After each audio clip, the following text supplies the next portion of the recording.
UFOs.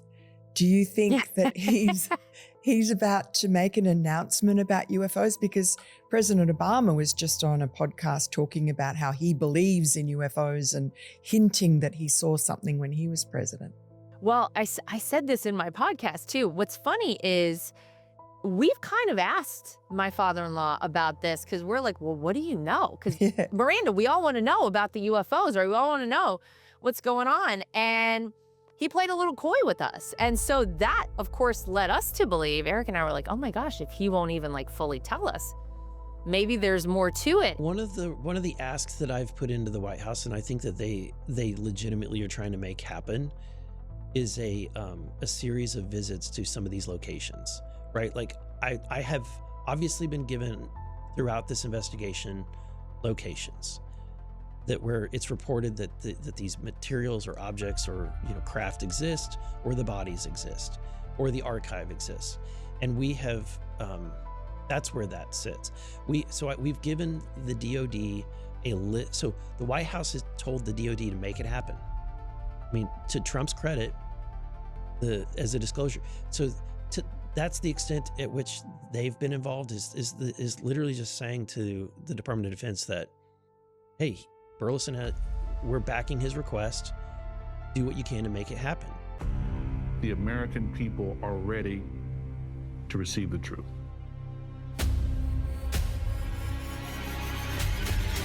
Humanity is not the only intelligence in the universe. Humanity is not the only intelligent species. We are absolutely not alone. Non-human intelligence exists. UAPs are real, they're here, and they're not human. I spent 25 years as a senior official with the CIA. I worked on highly classified UAP programs. 28 years as an astrophysicist. I served as the 4th Director of National Intelligence. Director of Aviation Security in the National Security Council. A one-star admiral after 32 years of service. People that come forward with this, I feel like they've taken their life in their own hands. I was recruited to a highly sensitive government program that investigated unidentified aerial phenomenon. For over 16 years, on behalf of the U.S. government, I worked as a senior intelligence official on the unidentified aerial phenomenon topic. We learned that the U.S. government was involved in a long-running secret war with other nations to collect and reverse engineer vehicles not made by humans. I have seen with my own eyes non-human craft and non-human beings. Look at this thing. It's rotating. There's a whole fleet of them. The first country that cracks the code on this technology will be the leader for years to come. China has established its own version of a UAP task force. You think for a second that they wouldn't consider using it to achieve their ends of domination? This is similar to the Manhattan Project. This is the atomic weapon on steroids. This is so secret. Very, very few people in our entire government have been allowed access to it.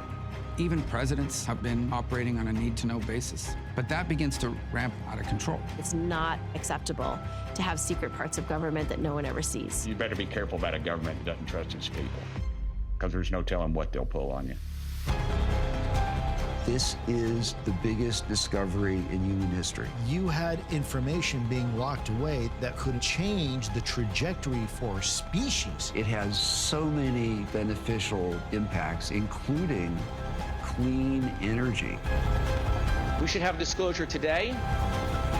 We should have disclosure tomorrow. The time has come.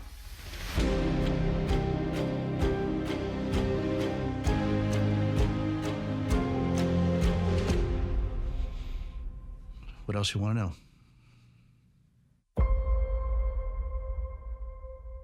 And then I have just heard kind of around that, I think he's actually said, I think my father-in-law's actually said it, that there is some speech that he has that I guess at the right time, and I don't know when the right time is, he's gonna break out and talk about, and it has to do with maybe some sort of extraterrestrial life. This is Freedom 250. I invite every American to be part of this historic celebration. They're trying to speed up some kind of a timeline, and I teach PSYOPs. I'm the guy that teaches PSYOPs, telling you that we are in a PSYOP. 1,000%. We are in a big time PSYOP. And that does not mean that I have some kind of X-ray vision and I can see the puppet masters up above the stage. I don't know. I'm not saying I don't research that stuff. Right. But I do research these techniques. And they're definitely here. And it looks like this is the same process that's happened all over the world where psyops were sped up and weren't allowed to mature before the next phase began. And I think people are saying, well, this is bonkers or this is ridiculous, just crazy. Like it's just in your face. Yeah. It's from the left, from the right, from everywhere. Yeah. And it has nothing to do with left or right. And I think that is in itself a whole nother discussion. Yes. But we're seeing a timeline being sped up. We're seeing things done more and more in the open because there's probably not time for the previous step to mature to get our minds ready to receive the next one. I see. That's what it is. And any inclination as to what caused that acceleration? Like they lost control of something at some point? I don't know, but it seems like the people there wanted to do this because they want the outcome faster. Yeah. And they thought that speeding this plan up might make the outcome happen faster.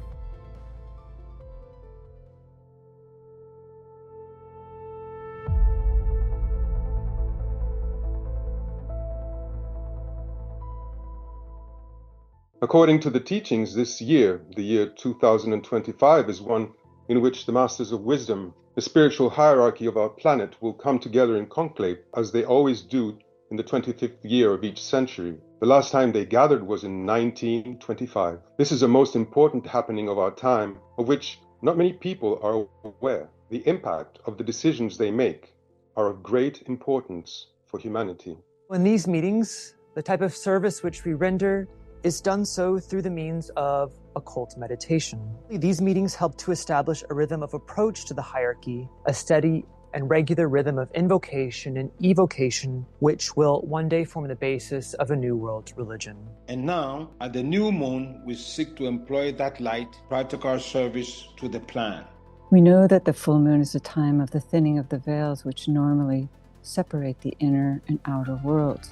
These veils ordinarily protect humanity, but at these full moon opportunities, their thinning permits a touch of potent energies that are otherwise unavailable. Light is abundantly available to aspirants and disciples more than ever before, and this is what we seek to work with, to fulfill the injunction inherent in the keynote of Cancer. But that today, the meaning of that lighted house has expanded and grown to represent a more matured and inclusive symbol, which is the world as a whole. To build a lighted house, therefore, is to build the lighted world. The hierarchy, the kingdom of God, can only aid indirectly by way of proffering inspiration, which we are told they do abundantly, energizing 5 planetary centers: London, Darjeeling, New York, Geneva, and Tokyo. The energies exiting these centers are the lighted substantial energies at our disposal of rebuilding the world, ushering us into the new golden era. And these energies are particularly focused on our tiny, non-sacred planet, Earth. Disciples in all nations of the world are asked to stand as outposts of these energies, of this love, and use them to evoke the soul of their nation, and then link their national soul with the soul of all other nations, forming a unified field through which the Christ can pour out the energies. This light is expressing itself through the internet, which has essentially united the world. This light has speeded up our communications. This light is pouring into the dark places of the world, into the dark places of our actions, and revealing that which has been hidden, with sometimes unpleasant consequences, and evoking sometimes confusion, distortion, and illusions. But in that revealing light, we shall see a greater light. That greater light turns the darkness into the day of spiritual opportunity. Hold the mind focused for a few moments on the planetary role of the group of world service, mediating between hierarchy and humanity, responding to hierarchical impression, and meditating the plan into existence. May the love of the divine self be shed abroad. What we can say for certain is that we all, each in our own way, but also more importantly, together as a group, have our own part to play in setting the stage for this great spiritual process. Visualize the downpouring spiritual inflow released from Shambhala through the hierarchy and streaming into humanity through the prepared channel. Consider how these inpouring energies are establishing the pathway of light for the coming world teacher, the Christ, the purpose which the masters know and serve.